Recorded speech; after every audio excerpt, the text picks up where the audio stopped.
Welcome. Today, we're diving into the complex causes of World War I, a conflict that reshaped the 20th century.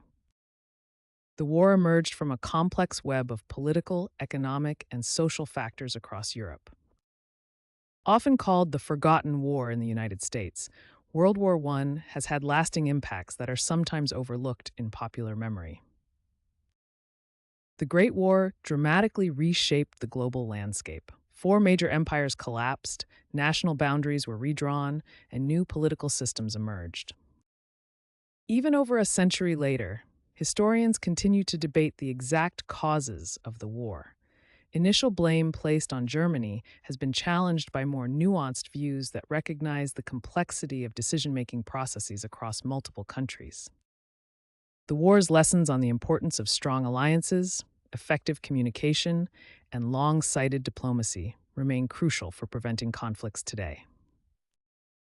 In our upcoming exploration, we'll use the MAIN framework to understand the four key factors: militarism, alliances, imperialism, and nationalism. These interconnected factors set the stage for a conflict that would transform the world. As we continue our exploration, we'll examine how these complex factors combined to create the perfect conditions for a global catastrophe that would change the course of history.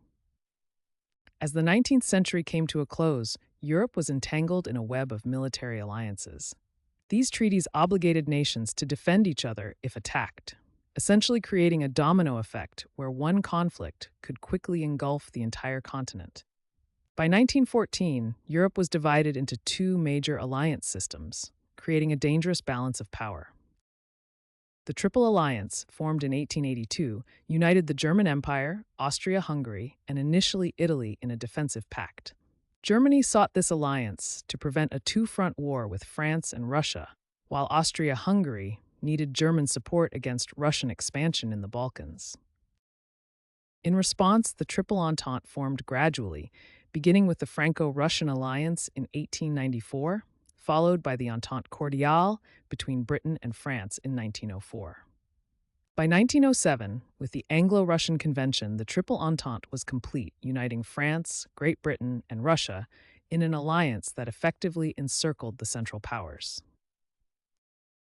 The alliance system transformed what might have remained a local Balkan conflict into the first global war in history. When Austria-Hungary declared war on Serbia on July 28, 1914, the alliance system triggered a rapid chain reaction of war declarations. Russia mobilized to defend Serbia, leading Germany to declare war on Russia on August 1st. Germany then declared war on France on August 3rd, and Britain declared war on Germany on August 4th.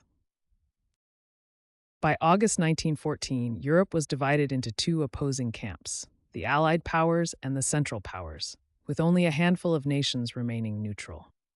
What began as a system designed to prevent war through deterrence ultimately became the mechanism that ensured a local conflict would engulf the entire continent. Imperialism fueled tensions between European powers in the decades leading to World War I. By 1900, European powers had claimed vast territories around the world, creating a global patchwork of colonial possessions. European nations competed fiercely for colonies and economic influence across Africa, Asia, and other regions. European powers competed for natural resources, new markets for goods, strategic military positions, and national prestige. The 1870s saw renewed colonial expansion, while the Berlin Conference of 1884 to 85 formalized the division of Africa among European powers.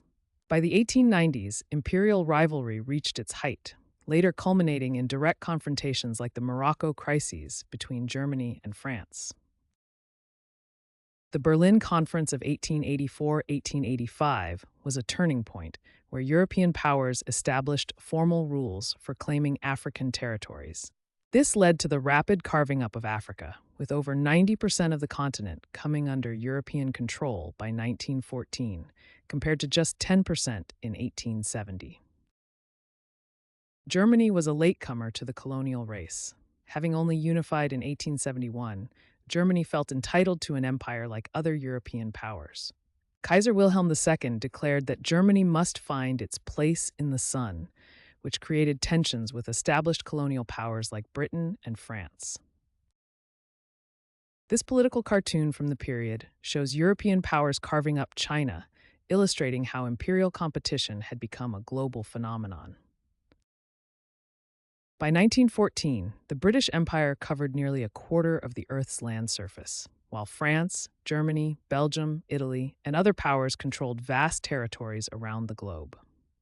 Imperial rivalries significantly contributed to pre-war tensions by creating economic and military competition between European powers.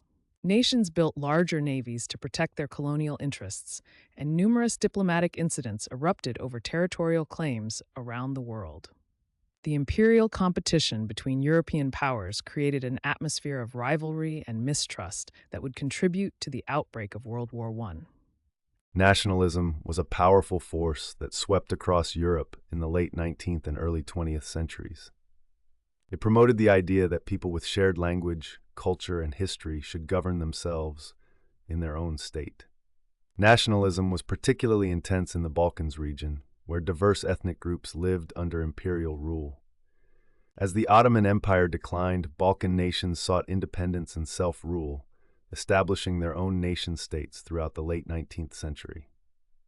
Serbian nationalism was particularly significant.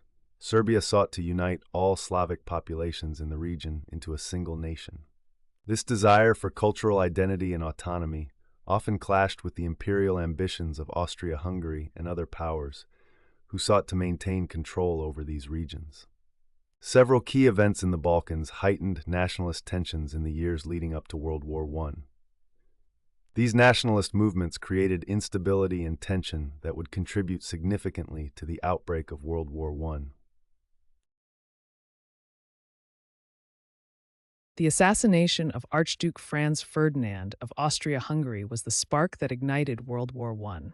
On June 28, 1914, two key figures would become forever linked in history. Archduke Franz Ferdinand was the heir to the Austro-Hungarian throne and nephew of Emperor Franz Joseph. Gavrilo Princip was a 19-year-old Bosnian Serb nationalist and member of the Black Hand, a secret military society. Let's follow the events of that fateful day in Sarajevo.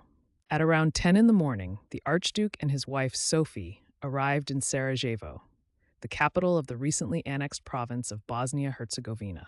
At 10:15, the first assassination attempt occurred when Nedeljko Chabrinović threw a bomb at the Archduke's car. It bounced off and exploded under the following vehicle, injuring several people. After a public appearance at the town hall, the Archduke decided to visit those injured in the first attack. At 10:45, his driver took a wrong turn and the car stopped directly in front of Gavrilo Princip. Princip seized this opportunity and fired two shots. One struck Ferdinand in the neck and the other hit Sophie in the abdomen. Both died from their wounds shortly after. In the aftermath, Austria-Hungary blamed the Serbian government for the assassination, despite limited evidence of their direct involvement. While the assassination itself was not the sole cause of World War I, it provided the immediate trigger for Austria-Hungary to take action against Serbia, setting in motion the chain of alliances that would drag Europe into war. The Treaty of Versailles, signed on June 28, 1919, was meant to establish peace after World War I. However, it would instead plant the seeds for an even more devastating conflict. The treaty imposed harsh terms on Germany. Article 231, known as the War Guilt Clause, forced Germany to accept full responsibility for the war. Germany was ordered to pay 132 billion gold marks in reparations, equivalent to around $442 billion today. Its military was severely restricted, and it lost significant territories and all its colonies. The economic consequences were devastating. By November 1923, hyperinflation had peaked, with $1 worth 4.2 trillion German marks. Money became worthless, with people using banknotes as wallpaper or children's building blocks. The middle class saw their savings wiped out, creating deep resentment and economic instability. Germans viewed the treaty not as a negotiated peace, but as a diktat, a dictated peace forced upon them without negotiation. Public demonstrations against the treaty were common, and political leaders who signed it were labeled November criminals. This national humiliation created the perfect conditions for extremist ideologies to take root. The harsh conditions of the Treaty of Versailles created fertile ground for extremism. When the Great Depression hit in 1929, it further destabilized Germany. By 1933, Adolf Hitler had risen to power, promising to restore German pride. In 1935, Germany began openly rearming, violating the treaty. After the Munich Agreement of 1938 failed to secure peace, World War II erupted in 1939, just 20 years after the war to end all wars.